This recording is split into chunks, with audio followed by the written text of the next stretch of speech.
It goes from 8,000 feet of water on the east and west side, and it comes up to 350 feet. So that just jacks waves up and puts them tight together. Then you got reflecting waves off both islands. It's a wild situation out there in that little tiny stretch.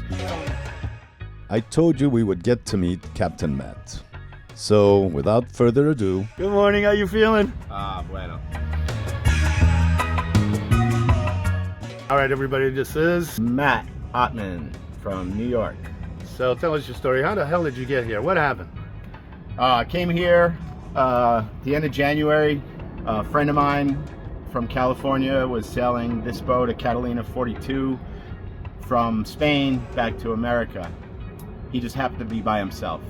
So with repeated days and weeks of talking through Starlink and on Messenger, and him breaking an autopilot, a davit, a halyard, what else, shredded a sail, tore a sail, I pleaded with him just to get to an island, and I said just go to the Cape Verdes. It was within 300 miles or 400 miles or something like that. And it was pretty much downwind or beam at that time. He finally wound up here, and I was on another job in the States in the freezing cold, and we happened to contact one day, and he said out of the blue, would you come help me? And I couldn't have said yes any quicker. I finished that job in Florida and took a train to Miami, and then jumped on a plane and got here 2 days later. And Dan's a friend of mine, old timer. Yeah. And so I was inclined to help him out, and without any other considerations at the time. Now, you guys wanted to leave. Now tell us the story. Yeah, so prepping to get this boat ready to go. In my opinion, not really an ocean-worthy boat, not really ocean-worthy condition, but you do with what you can. And picked up 2 crew, potentially good crew, free travelers, and definitely could use the hands. So we attempted on the 4th of February, we attempted to sail out of here. Things were as good as they had been, so we headed out on the morning of the 4th with all good intentions, and then sometimes things don't go as planned. So what happened, man? Well, we got out there, and I was enamored with, everything was big. The waves were big, the wind was big, not totally unexpected.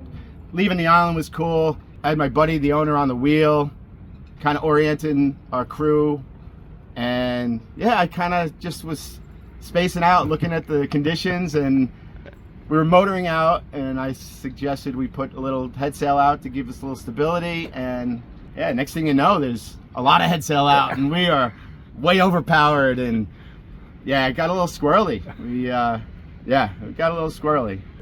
An injured hand, a cut open hand.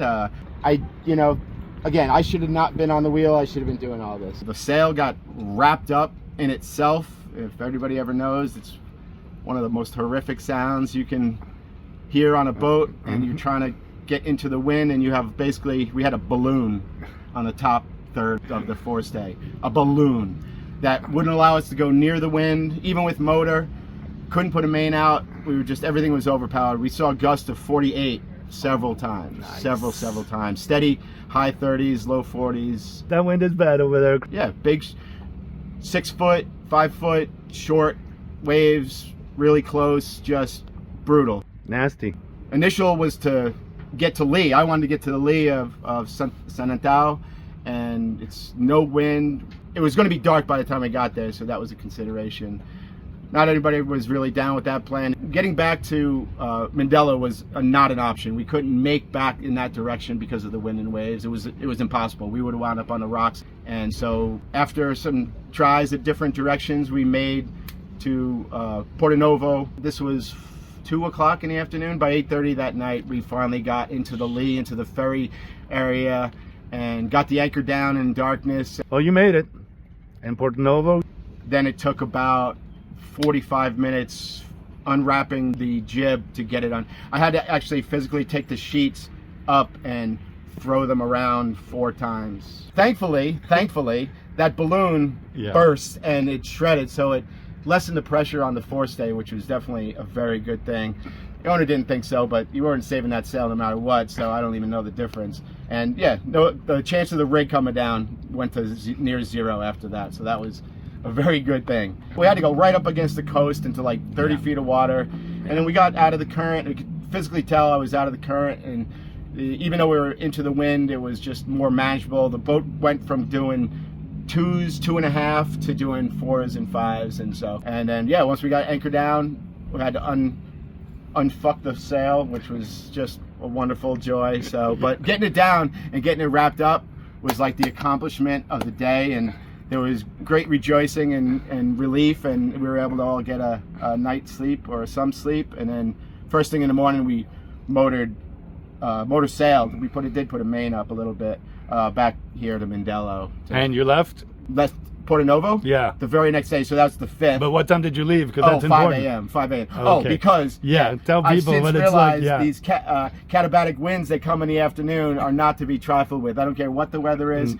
What if it's 17? It's going to be 37 at 4 o'clock in the afternoon or 5 o'clock in the afternoon. You don't want to be out there. Yeah. And between the islands, they call the channel here, it goes from 8,000 feet of water on the east and west side, and it comes up to 350 feet. So that just jacks waves up and puts them tight together. Then you got reflecting waves off both islands. It's a wild situation out there in that little tiny stretch. It's called actually the Sao Vicente Canal. It's only 9 miles across and maybe 9 miles long, and it is to be respected. Yeah. I'm glad you were hung out with us, man. It was fun. Me and Jose and the gang, and you even got to meet Stephanie. Fanny. All right, I think she's sending me a message now. It was going to be one of those Mindelo nights. Desamor, desamor, baby, no hay más, nada. Desamor, desamor, eso no vale nada, nada, nada. Yeah, y yo no vuelvo más, baby. Desamor, desamor, yeah. Desamor,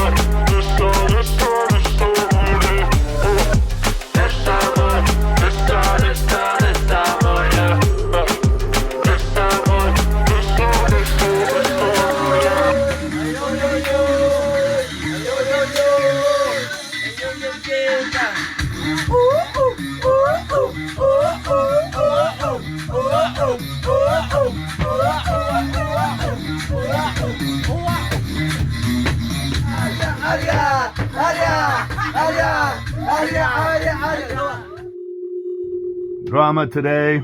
Actually, it was last night. My neighbor Andre, the French people just in front of me, came and knocked on my boat. It was strange because I'd just fallen asleep. It was a little past midnight, 1 o'clock in the morning, and I hear,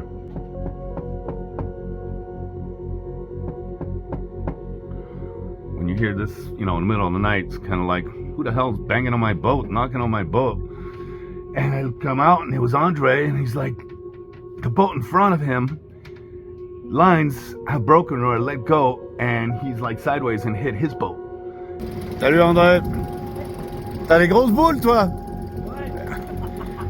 Now that guy's got some balls. And that boat is Johnny's boat. Does not look good. Been there for 15 years. Man, look at that.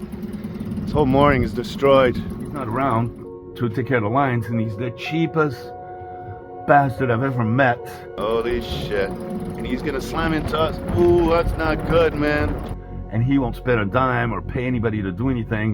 Not good, not good, not good. The boat's like about to, split. I tried to send Johnny a message, send a message to his friend Bruin. Somebody at 1 o'clock in the morning, nobody's around.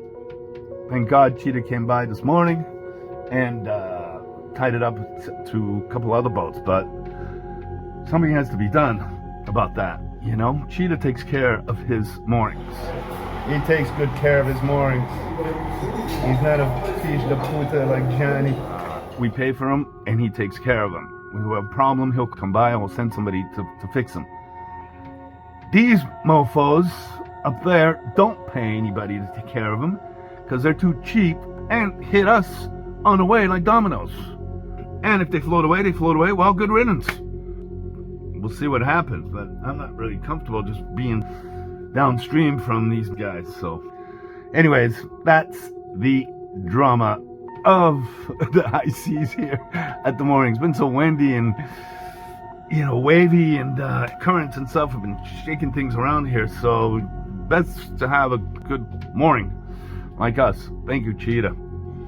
Gina's cool.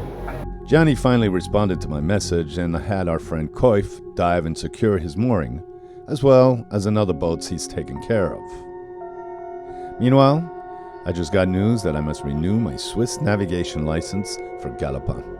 Just another small storm to navigate through.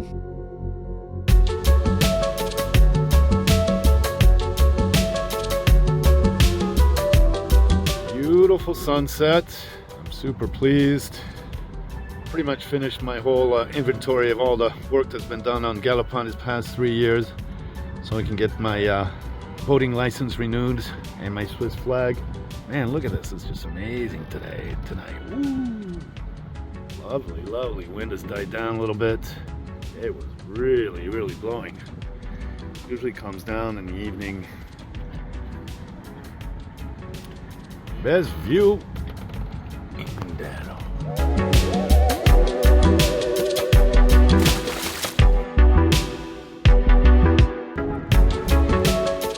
Hello, welcome to Galopin. These are our studios, man. This is where the magic happens. It's humble, but it gets the job done. It's because of the great people like you on Patreon who make this happen. This Living Adventure series. I hope you'll join our community. We've got some extra perks like live updates, news, photos, videos, and I've even taken a stab at writing some short stories which are not for general audiences on YouTube. And our friend Graham from Australia set up a WhatsApp chat to aptly called Galopin's Cockpit. Guys from all over have joined, and it's this community that's contributing to the continuation of this Living Adventure series. If not, you can always watch us for free on YouTube.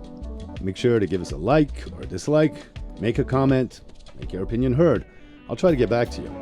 Thanks for watching this episode of Winded Voyage, a real Living Adventure series. It's not fake, baby.